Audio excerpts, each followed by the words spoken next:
Yun, good morning po mga kasimang. Ito po ang latest ngayon dito sa amin sa tabing dagat. Tingnan po natin, sobrang dumi na po talaga at ang dami na po ulit mga kahoy mga kasimang. So tingnan po natin. So yan mga kasimang, yan. Ganyan na po ulit kadumi ang playa. Dami na po uling kahoy. Yan si Kakuto po yung nakapinit ng short at nangunguha po siya ng kahoy plastic.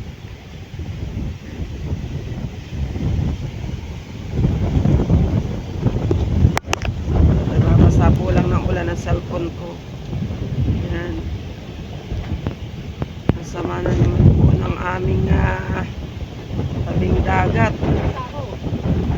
Maghapon na naman po nitong basa at mangunguha po tayo ng plastic. Sama po talaga ng dagat to. Mamaya po ay malaki na naman ang along yan. Sana naman po ay hindi na din umabot sa dito. Sana naman po ay hindi na dito umabot ang dagat mamaya at may nakaharang na po mga kahoy. Yan, si Kakuto po. Muntik na matumba. Naanuhan siya ng alon. Yan.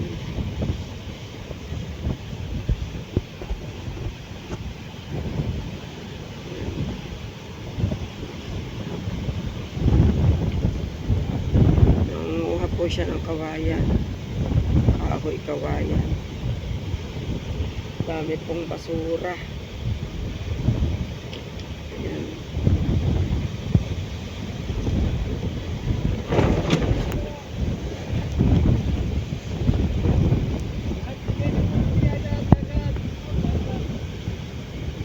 Ano o yung nagbigay ng? Yan. Yan, nagbigay na naman po daw biyaya ang dagat dahil marami pong kahoy, kawayan at mga plastic nga po yan. Dahil sa plastic po nakakakuha rin kami dyan ng pambigas-bigas. Laking bagay po daw sa amin yan mga kasimang. So yan mga kasimang, yan po si Bingbeng. Nangunguha po rin siya ng plastic katulad namin. Shout out Bengot! Yan, mangunguha rin po siya ng ano. Sexy naman pong mamam-plastic nito. Okay, ilang araw na kami naliligo. Yan, kasama niya po ang anak niya, si Tatsuki. So yan mga kasimang, yan po. Ganyan po kagrabe na yung tabing dagat. Yan.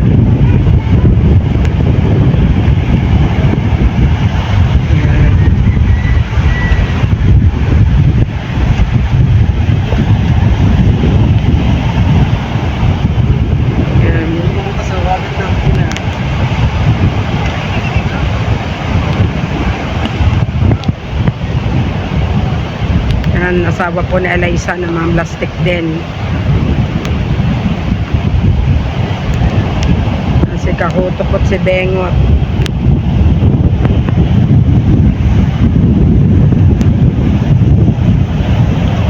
Grabe po.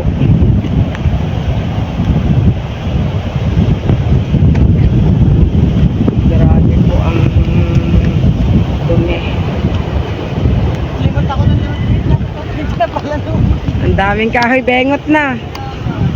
Yan, hindi na po siya makakaabot din sa amin yung dagat. Gawa, naharangan na po ulit siya ng mga kahoy, mga kasimang. Yan.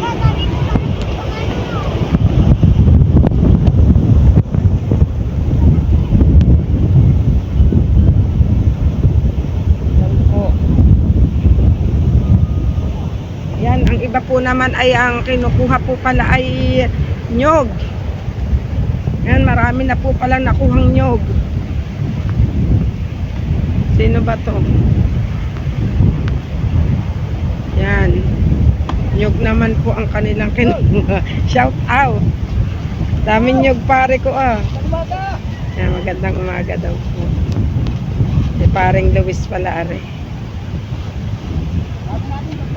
Anong oras yun yan nakuha pare ka?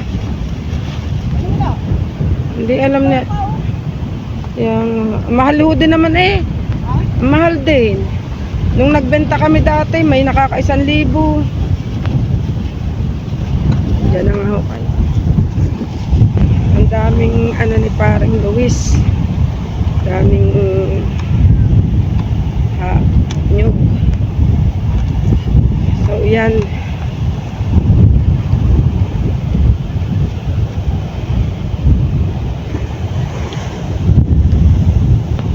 Yan po si Kaputo.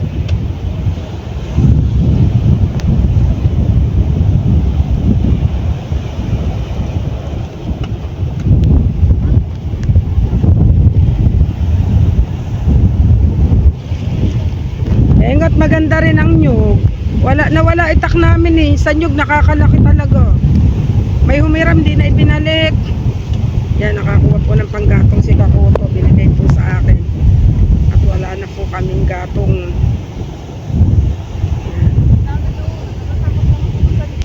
Ano masasabi mo, Bengot, sa ating panahon? Kaya nga, ang hirap sobra.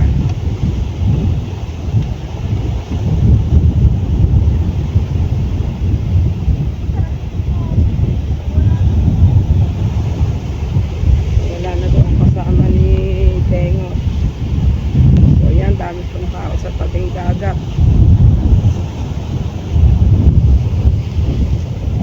Kakunti pa po ang nakukuha ni Kakutong plastic.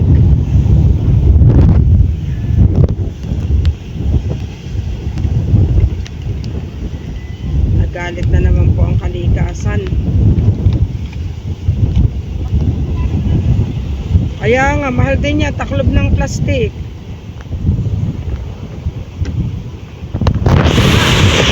Yan, umaambo na naman po mga kasimang. Yan.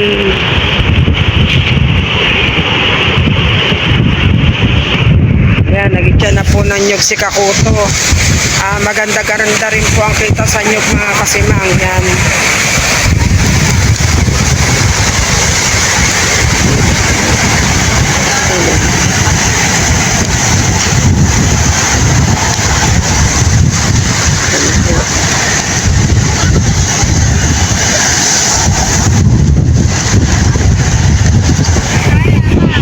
Kasi mang anjo, unay ko anjo. Nangunguha ng ayan.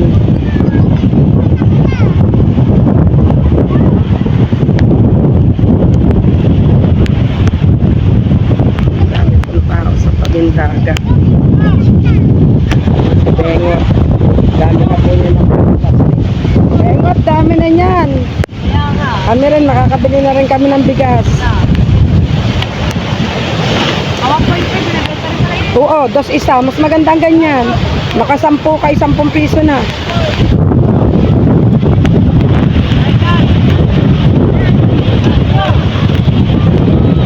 Aswang, nangunguha rin. Shout out, Aswang!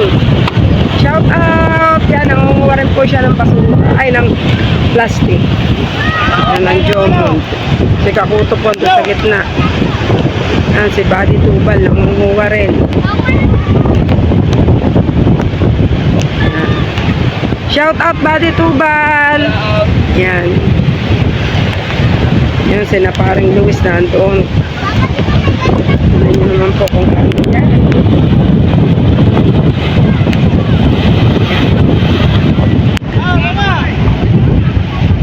Nyug pa lang kinukuha ni Aswang sa Jomon.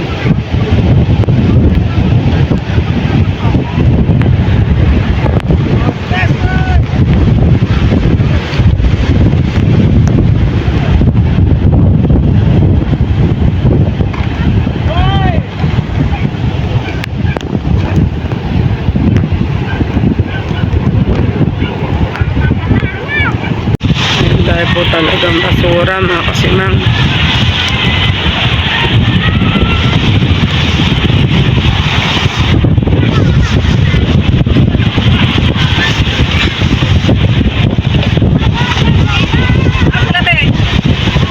Walang ano, paso, ayan yung plastic.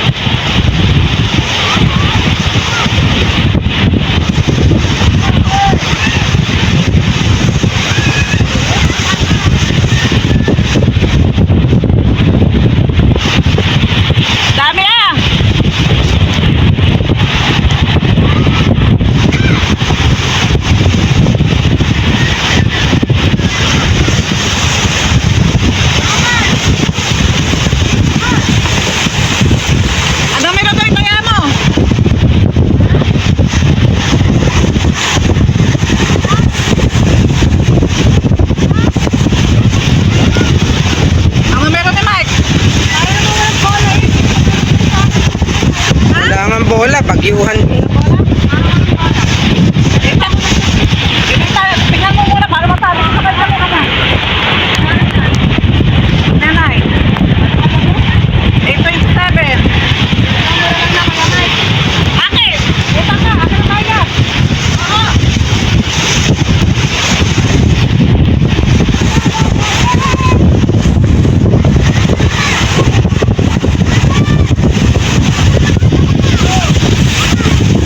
Sobrang laki ng Hindi ko lang mo alam, Mariko.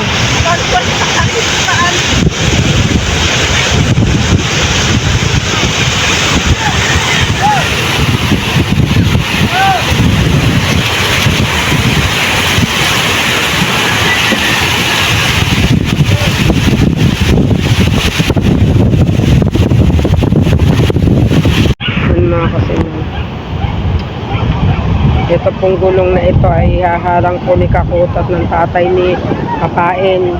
Haharang po din para hindi po ano ang masyado ang tubig para po mabasag pag ano ng tama sa gulong. Yan. Si Daddy Shark na plastic rin po. Ari na po na plastic ni Bengot ni Pototski. Ari naman po ang Jomond. Ayan, dami na po nilang nakuhang nyog. Ayan, ibebenta po nila yan. Shout out best friend. Oh. Hey. Sila na nyog. Nadadala na po ulit ng tubig ang kanilang ano kaya nililipat. Laking pera niyan mata. Ayan talagang maganda kayo sa plastic. Mata. So yun, ano na po ang kanilang nyog. Nandiyan na po ang tubig.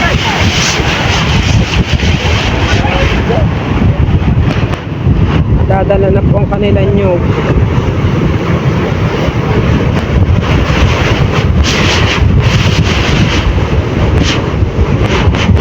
Lalagay po nila doon sa doon.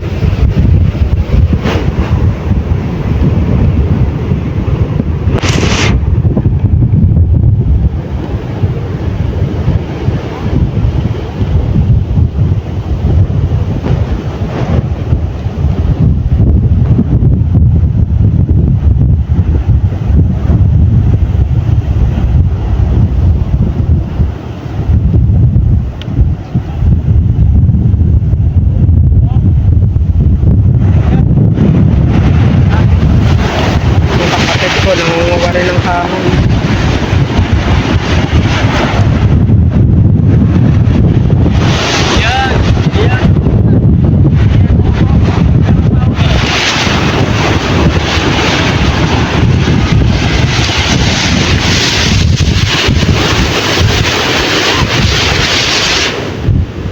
So, natapos na po nila.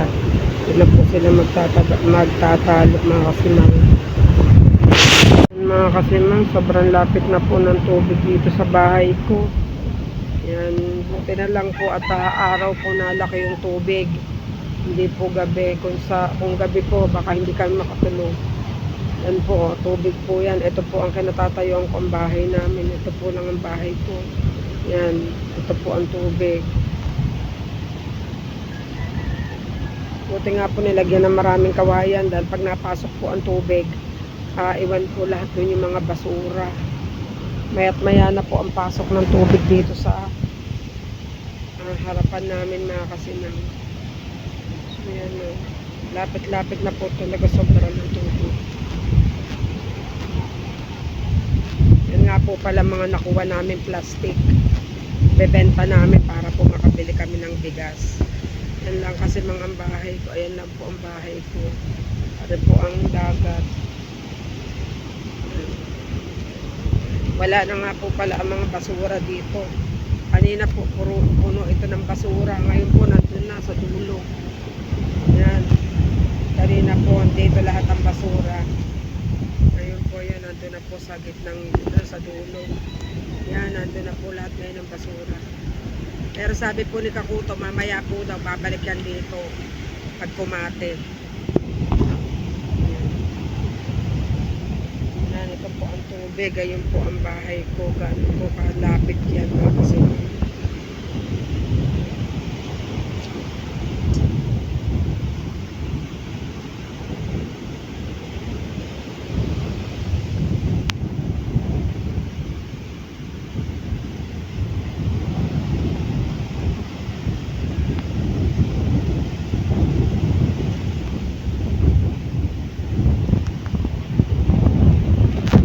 So yan mga kasimang, ayan po ang nakuha namin kahoy ngayong maghapon. Nakuha po ni Kakuto. Ayan, dami po. Bukas po mangunguha po ulit tayo. Ayan po si Kakuto, pagod na. So ayan mga kasimang, dami po. Ayan mga kasimang, si Tatsuki po nagtitis-tis ng kahoy.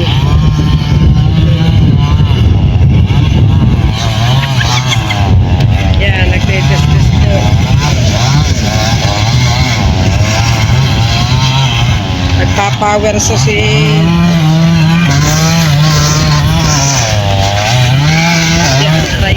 nagpa-power sa po si Tatsuki. Yan, nagpa-power sa mga kasimang si Tatsuki. Ayan po yung kalutang-lutang kanina sa tabing dagat. Nilimot niya po at pinower so agad. Maganda-ganda nga naman po yung gawing mga upuan, lamesa. Yan mga kasimang. Nilimot po rin yan ni Tatsuki. Pinapower so niya po rin. Pinapower so niya din.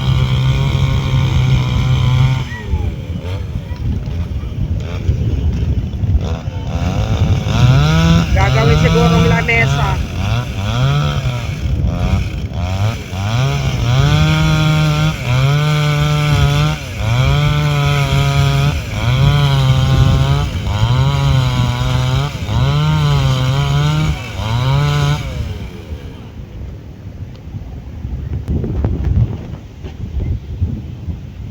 Yan mga kasimang, hapon na o konti na po ang nangunguha ng kahoy. Bukas na ulit, mga pagod na siguro.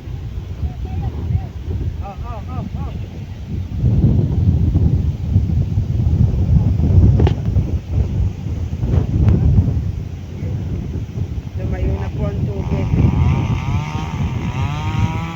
So yun mga kasimang, natapos na po ang pangunguha ng mga tao ng kahoy, ng mga napagod na po.